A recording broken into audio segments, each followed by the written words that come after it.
Have you ever pondered the shadowy corners of royal history, where privilege collides with peril, and forgotten figures hold secrets that could rewrite our understanding of empires? Enter the enigmatic world of Prince Christian Victor, Queen Victoria's grandson, a name whispered in the annals of Victorian royalty, yet rarely explored in depth. This isn't your typical tale of crowns and ceremonies.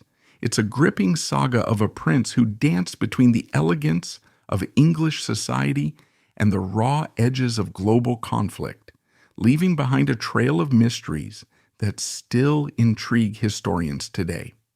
What if I told you his story involves daring exploits across continents, eerie family legends that blur the line between reality and the supernatural, and controversies that challenge the very heart of the British Empire? From hidden acts of heroism to debates over loyalty and legacy, we'll uncover layers of intrigue that most biographies overlook.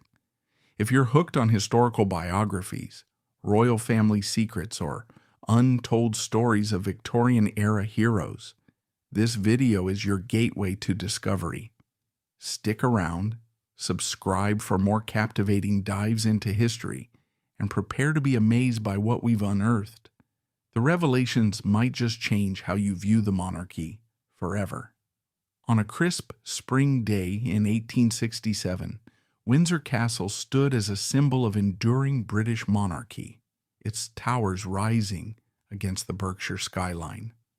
It was here on April 14th that Prince Christian Victor Albert Louis Ernst Anton of Schleswig-Holstein entered the world, the firstborn son of Princess Helena and Prince Christian of Schleswig-Holstein. This birth marked not just the arrival of a new royal, but the blending of British and German lineages in an era defined by empire, innovation, and intricate family ties. The Victorian age was one of profound contrasts, ironclad social hierarchies clashing with rapid industrialization, where steam engines revolutionized travel and telegraphs connected distant colonies. Yet personal lives remained bound by duty and decorum.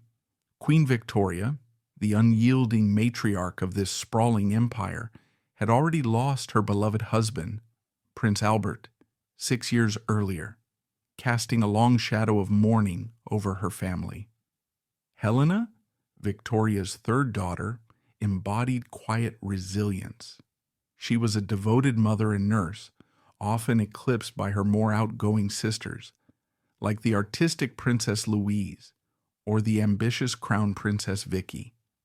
Prince Christian, Helena's husband, hailed from the troubled Duchy of Schleswig-Holstein-Sonderburg-Augustenburg, a region mired in territorial disputes that had ignited the Schleswig-Holstein question, a diplomatic quagmire so complex that British Prime Minister Lord Palmerston famously quipped only 3 people ever understood it: God, the late Prince Albert, and a German professor who'd gone mad and forgotten it all. This conflict had pitted Denmark against Prussia, drawing in Austria and even Britain peripherally, resulting in Prussia's annexation of the duchies in 1866. For young Christian Victor, growing up at Cumberland Lodge, a modest estate near Windsor, granted by Victoria, meant a childhood steeped in this hybrid heritage. He was a grandson of Victoria and Albert, cousin to future monarchs like King George V of Britain and Kaiser Wilhelm II of Germany. Yet his home life felt intimate and grounded. Helena instilled values of service and humility in her 5 children, while the ever-present memory of Albert's death reminded them of mortality's reach, even into palaces. Rigid expectation shaped his path. Proper education, impeccable manners, and a destiny tied to public duty, all amid an empire that spanned from India to Africa, demanding loyalty from its far-flung subjects. Christian Victor's early years unfolded with the gentle rhythm of royal domesticity, punctuated by moments that hinted at his adventurous spirit. Baptized on May 21st, 1867 in Windsor's private chapel, his christening was a grand affair attended by Europe's elite. His godparents included Queen Victoria herself, his paternal grandfather Duke Christian, August II, represented by Prince Arthur, the Prince of Wales, his Uncle Bertie, the Crown Princess of Prussia, Aunt Vicky, represented by Princess Louise, the Duke of Saxe-Coburg and Gotha, great-uncle represented by the Duke of Edinburgh, and the Dowager Princess of Hohenlohe-Langenburg, half-great-aunt, represented by Lady Churchill. The family affectionately dubbed him Crissle, a nickname that evoked the warmth of sibling bonds. He was the eldest, followed by brothers Albert and sisters Helena Victoria, Thora, Marie Louise, and the short-lived Harold. As a toddler, Crissle roamed the expansive grounds of Cumberland Lodge and Windsor Great Park, engaging in playful pursuits that foreshadowed his later passions. He played impromptu games with local children near the estate, swinging makeshift bats at balls in the meadows, a far cry from the formal court life. But by age 12, in 1879, structure intervened. Breaking royal tradition, he became the first British royal to attend school rather than rely solely on private tutors, a decision that delighted Queen Victoria as it aligned with Albert's vision for education. He started at Lambrook Preparatory School in Berkshire, where he adapted quickly to communal life, forming friendships that transcended class. In 1881, at 14, he enrolled at Wellington College, an institution founded in 1853 with Albert's involvement to honor the Duke of Wellington and prepare boys for military service. There, in Mr. Penny's house, later renamed Picton, Crissle thrived amid the school's emphasis on discipline, academics, and athletics. He excelled in studies, showing a keen interest in history and languages, but it was on the playing fields where he truly shone. Cricket captured his heart. By 1883, he was in the college's first 11, and in 1885, at 18, he captained the team, leading them with strategic acumen and sportsmanship.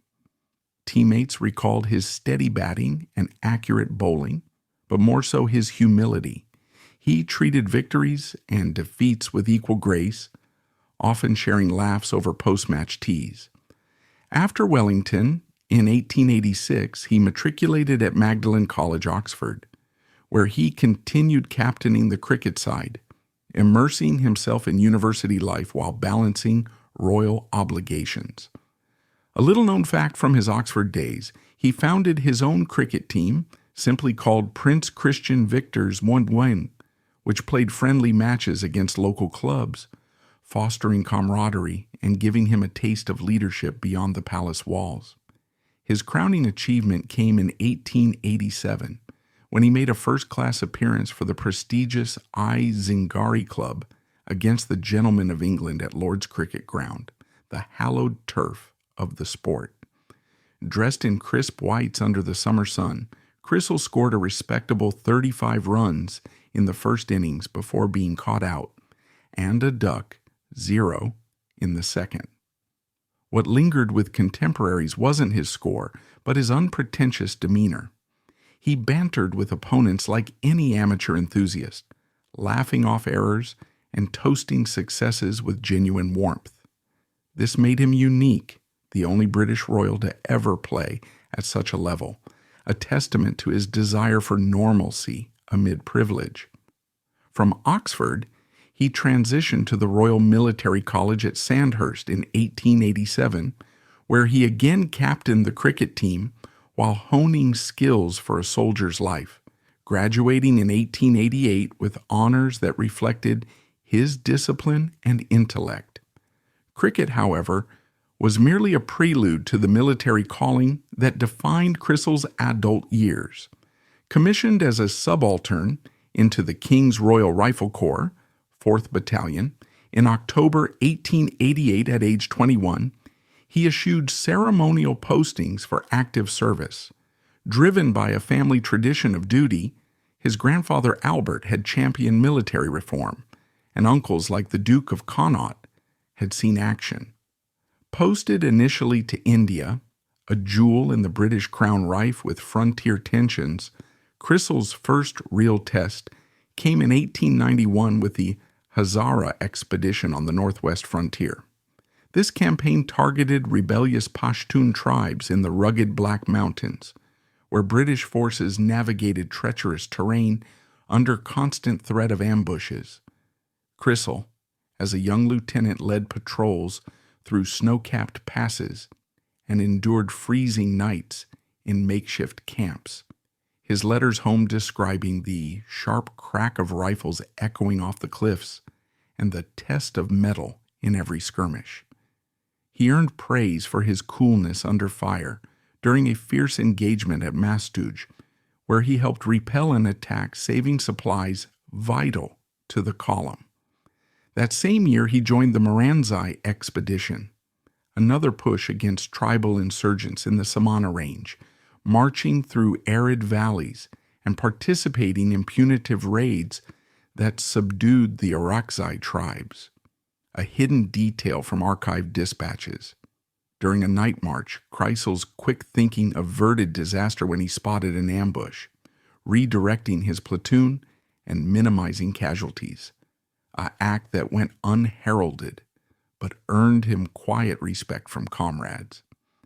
In 1892, adventure continued with the Isazai expedition, a brief but intense operation against the Black Mountain tribes again, where he honed his skills in reconnaissance and logistics amid the humid jungles and steep hills.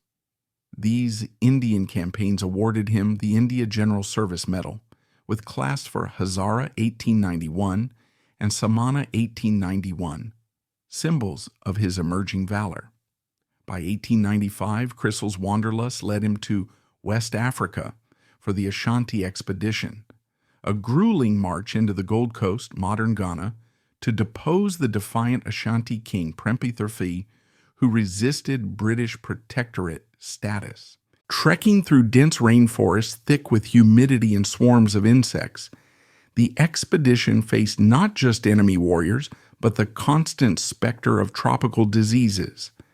Chrysler, now a captain, served in the advance guard, coordinating supply lines and engaging in skirmishes that culminated in the capture of Kumasi, a rarely mentioned anecdote from fellow officers' letters, preserved in the Royal Archives.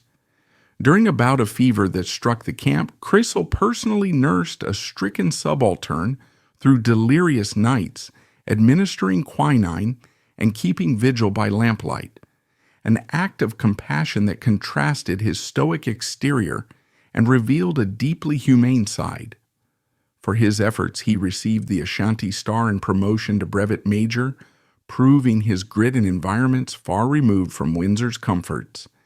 Adventure escalated in 1898 with the Sudan campaign under General Herbert Kitchener, aimed at reclaiming Khartoum from the Mahdist forces, who had slain General Gordon in 1885.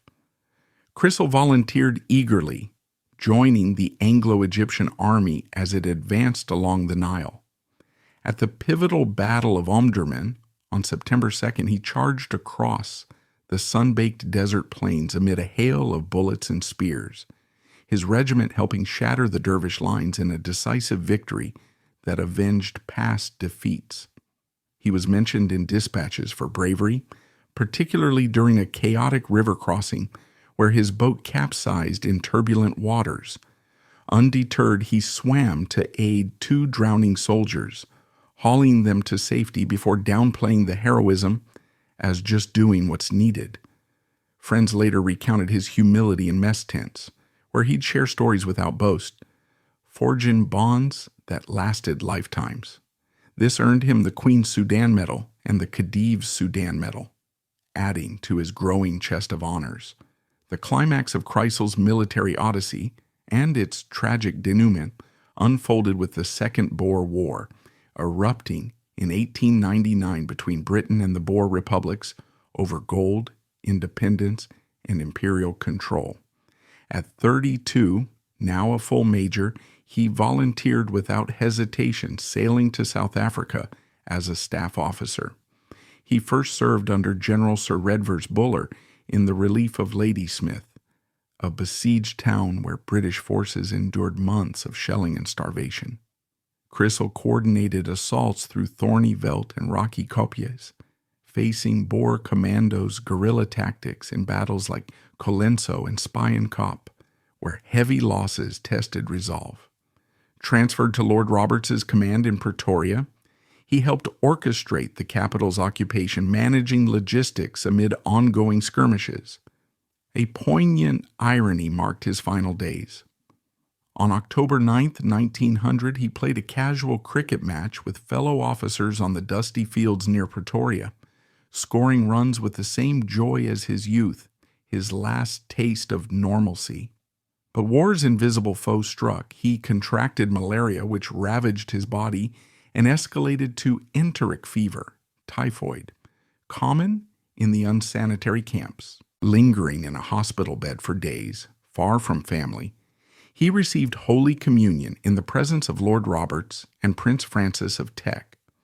On October 29, 1900, at age 33, he slipped away, becoming the first British royal to die in combat since King Richard III at Bosworth Field in 1485, an overlooked milestone in royal history.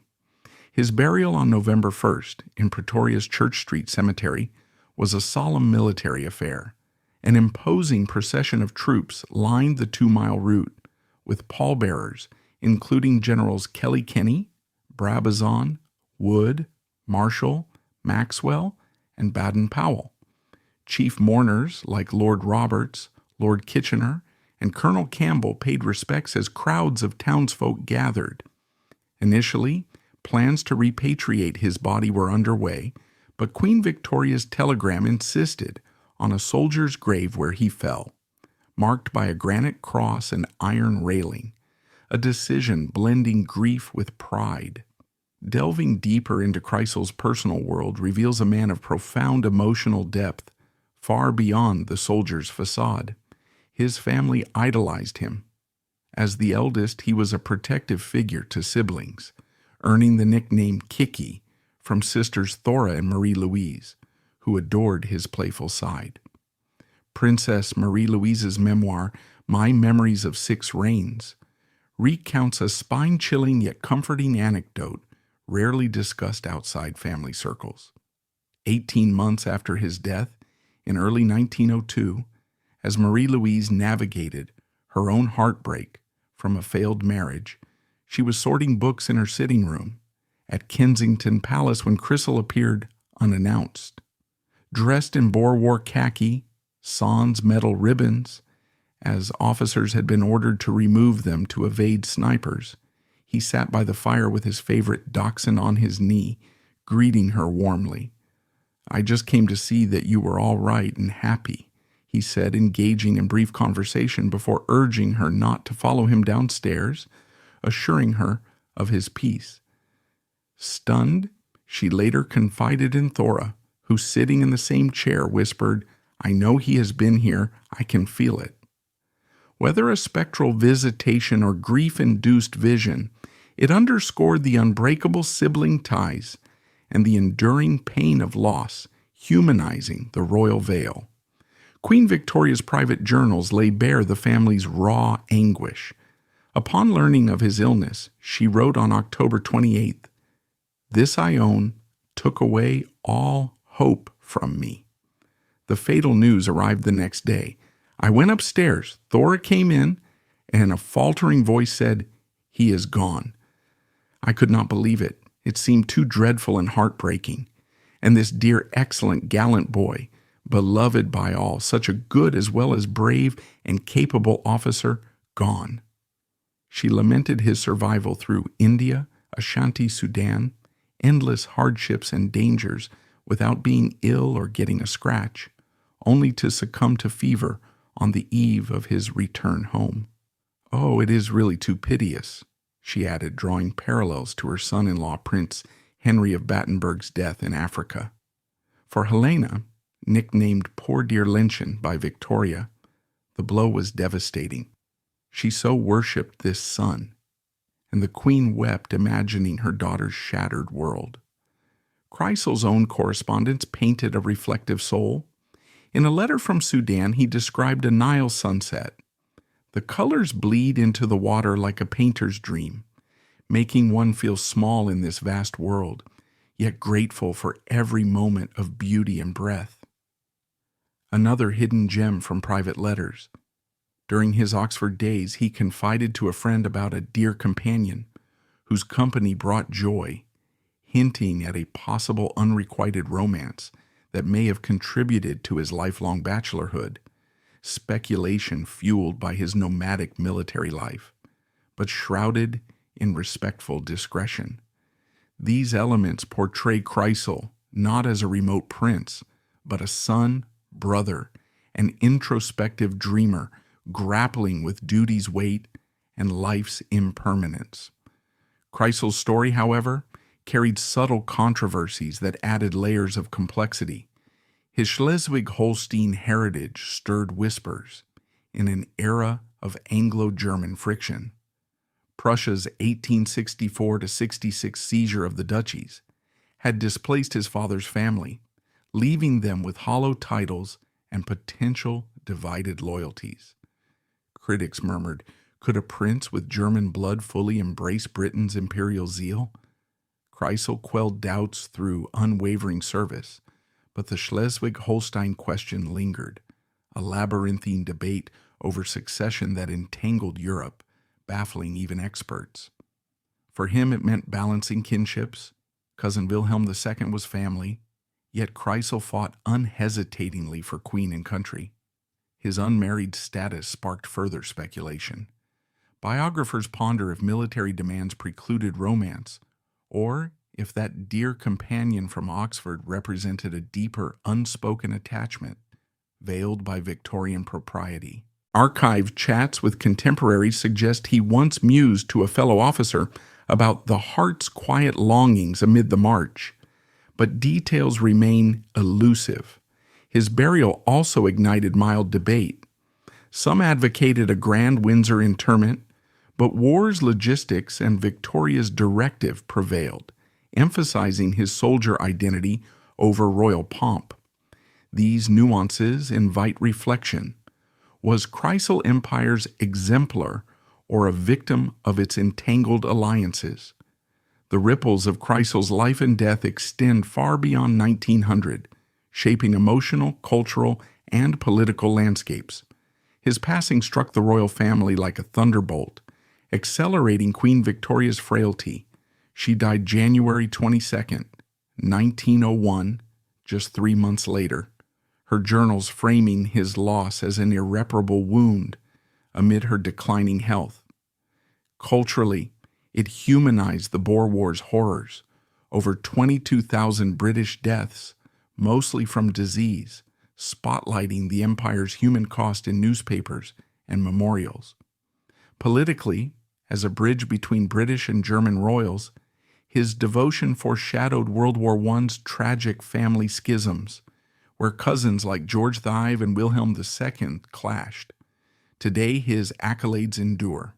Knight Grand Cross of the Bath, GCB 1890, Knight Grand Cross of the Royal Victorian Order, GCVO 1898, Distinguished Service Order, DSO, Knight of Justice of St. John, KSTJ, Queen Victoria's Golden Jubilee Medal with Diamond Jubilee clasp, India General Service Medal, 1854, Ashanti Star, Queen's Sudan Medal, Queen's South Africa Medal, plus foreign honors like Prussia's Order of the Red Eagle, first and third class with swords, the Saxe-Ernestine House Order, Hesse's Grand Cross of the Ludwig Order, Anhalt's Grand Cross of the Order of Albert the Bear, Ottoman Order of Osmania, first class, and the Khedive Sudan Medal.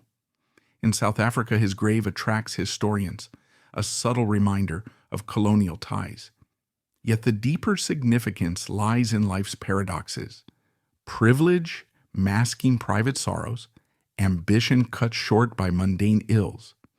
Crystal teaches us to value fleeting joys, like that final cricket game, amid duty's demands to question unyielding allegiance and to honor unsung service. His tale mirrors our vulnerabilities, unspoken affections, family burdens, the sting of early ends. In closing, Christian Victor emerges not as a forgotten footnote, but a poignant emblem of human fragility. His courage on distant fields and quiet inner struggles offer a thoughtful lens on existence, urging us to live authentically before time claims its due. And that's the remarkable and often complex story of Prince Christian Victor, whose life continues to resonate through history. What are your thoughts about Prince Christian Victor's journey and legacy? Do you feel history has been fair, or has Prince Christian Victor been misunderstood by generations? Please share your thoughts in the comments below. If you enjoyed this video, remember to give us a like and subscribe to our channel for more compelling stories from history. Thank you so much for watching.